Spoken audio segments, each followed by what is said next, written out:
Bismillah ar-Rahman ar-Rahim. Inshallah, today we'll be resuming from where we left off in the last session, which is small business relief. Did you have a chance to go through this, if I may ask? Small business relief? No, not yet. No.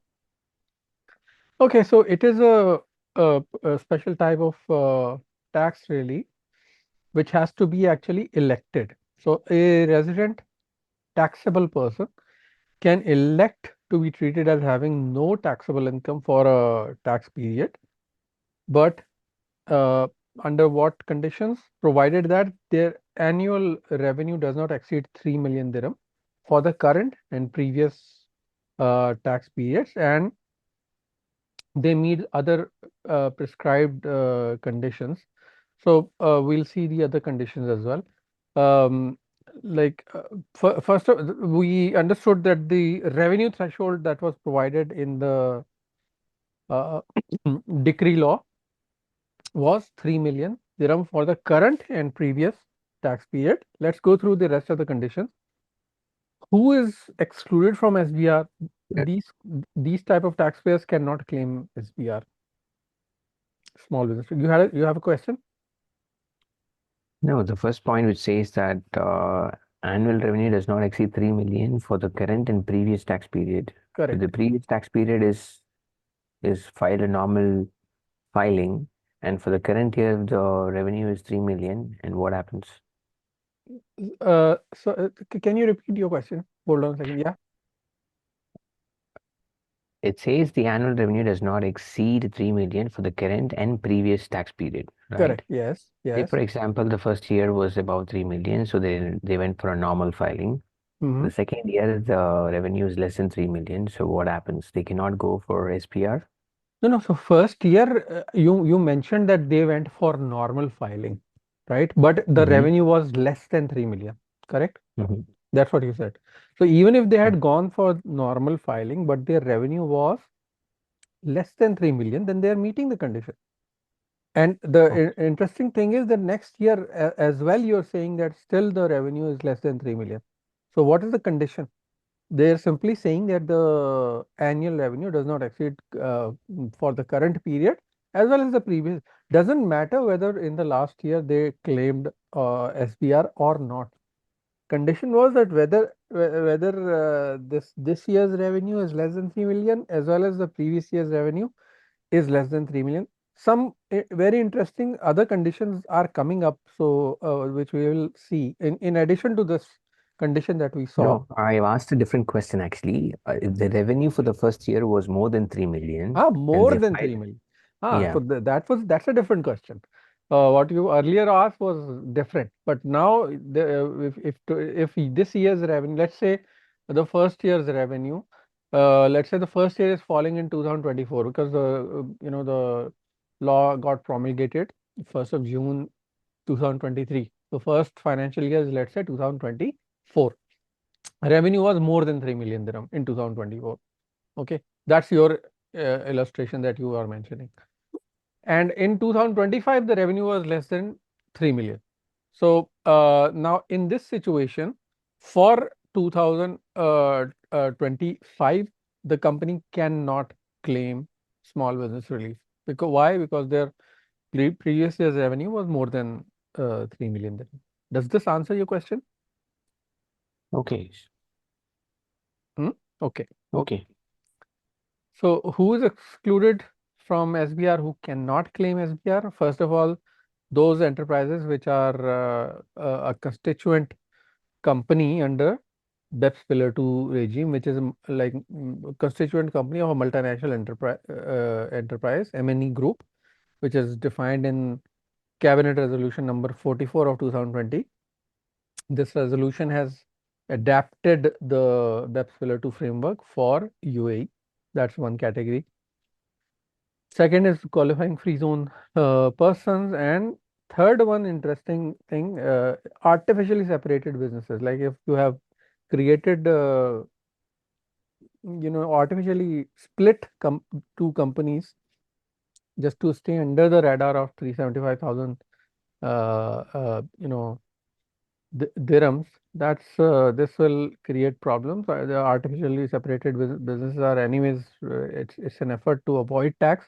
So if it is proven, then these companies will not be allowed to take the relief of small business. This SBR rules looks like same like qualifying free zone rules as well. You need to opt for the qualifying free zone option if you're meeting all the conditions. Correct. If you do not meet the conditions on the first year, you do not get the benefit for the first year plus the next 4 years, which is Plus totally the five next years. 4 years. Correct. Yes. This is the situation. These are the rules for the qualifying free zone person. Um, this first year plus 4 years, I don't recall available or being addressed for small business relief. So let us go through the rest of the rules as well. Uh, what you're trying to say is that because of the fact that it was mentioned that current year and previous year should not be more than 3 million dirham, it seems a little bit similar to qualifying reason person, but it's a slightly different arena. But anyway, general interest deduction limitation rule. So if you choose small business relief for a tax year, you cannot carry forward the net interest expense from that year to future year. Why? Because small business relief is like a tax holiday. It is as if that year for a tax purpose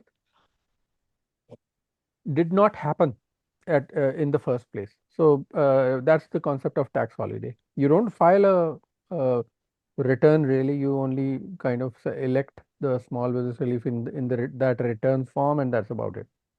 You don't mention it. You must have seen filing the SBR, right? You only go to the revenue level and then you elect, and that's it. The rest of the return vanishes suddenly. Have you seen this? Yeah, I have not seen it. So Okay. You'll see whenever you, inshallah, file small business relief, you'll see that the form will open and you will go inside and start giving, answering certain questions. And then the question will come, what is your revenue? And if you write a revenue of, let's say, 1 million dirham, 2 million dirham, meaning less than 3 million dirham, there will be another question. Do you want to opt or elect for this small business relief? When you click that, rest of the entire return will go away. So that's how it is.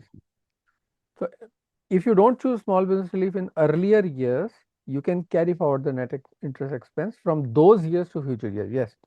So in your illustration, let's say 2024, it was, uh, you know, it was normal return filing.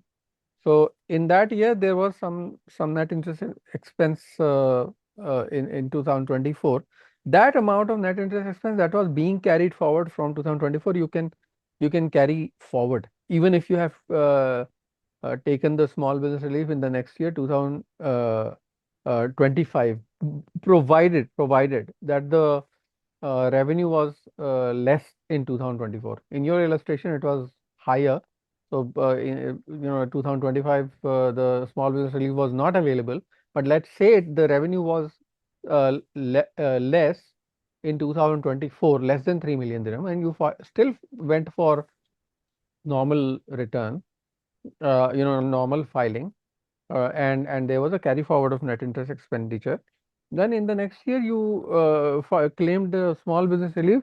When 2026 comes next year, that net interest expenditure that you had carried forward from 2024, that will still be available. Okay. So and there was one more condition of 2000 until 2026. Apparently, it's not written here, but uh, this there's a limitation on small business relief. It cannot go beyond 2026 unless it is provided or changed, if this is changed through another ministerial decision, which we still have to wait. We are in 2026. This is the last accounting period for which this small business relief can be claimed. So the last the deadline for 2026 will be until September. You know that, right? September 2027. Until that, during those September nine, 2027, I believe. yeah, yeah, September 2000. 2027. Until then, you will be able to file the tax returns for 2025. So that's it. Until that, your small business leave you can claim for the period until 2026, but beyond, 2026. yeah, to 2026. That's the Mm. last year. So what will happen? The consequence of SBR, the corporate tax return will only be filed without financial information. The only filing will be that of the election of SBR. That's it, as I told you. Following provisions do not apply: exempt income, relief, deduction, tax relief, none of these. You don't, if there is a, it doesn't matter whether exempt income is there in that year where you've elected. No reliefs will be considered, no deductions will be considered, no tax loss will be considered. Even tax loss you will not be able to carry forward. Transfers within the qualifying group, we're going to read this provision later on. There is something called a qualifying group scenario. So even that will not be available. The authority may request information to verify compliance. Federal tax authority may ask for information just to check whether the company that has claimed SBR, for example, were they even entitled to do that? So that's about all about SBR. Now, a very commonplace kind of a provision exists in UAE, federal tax, federal decree law on taxation. And what is that? Non-resident persons operating aircraft and ships in international transportation. And do you know what is the normal or standard kind of a provision in all the countries of the world? If a non-resident person, a company Mm-hmm. which is not even incorporated in your it's not incorporated in your country, but that is not the definition of non-resident only. Sometimes a foreign company can also be a resident company, but so it meets the definition. Let's put it that way: if there is a company which meets the definitions of a non-resident person, it is not incorporated, and the place of effective management is also not in UAE, let's say, right? So if that is the situation, it is a true non-resident person and it is operating aircraft and ships in international transportation. So what will happen? Income of a Not non-resident subject to person corporate tax. is not subject to, if, what is the condition? The person is engaged in international transportation of passengers, goods, etc. by air or sea, leasing or even chartering of such aircraft or ships, and leasing essential equipment for aircraft or ships. So this will be all together. It will be seen as operating aircraft or ships, etc. in international transportation.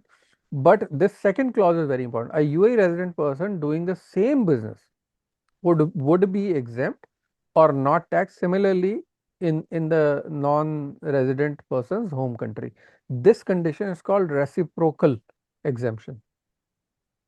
So if the same kind of an exemption is awarded to persons who are registered in UAE for corporate tax purposes, tax residents of UAE, if they get same exemption in the other country, corresponding country, counter country, then only that country's resident persons will get that exemption in UAE. Clear? Yeah, okay. Do you know what is this leasing and leasing Yeah, charter flights? leasing and chartering. Yeah, which means they have to own it. What? What does it mean? Like, for example, if a middleman gets a leasing of a charter flight and he provides the services, what? Even in that case, Yeah, or yeah, exactly. So that's the whole point. What is leasing? Leasing is similar. Is it's in old days, the other name for leasing used to be hire purchase, similar to hire purchase.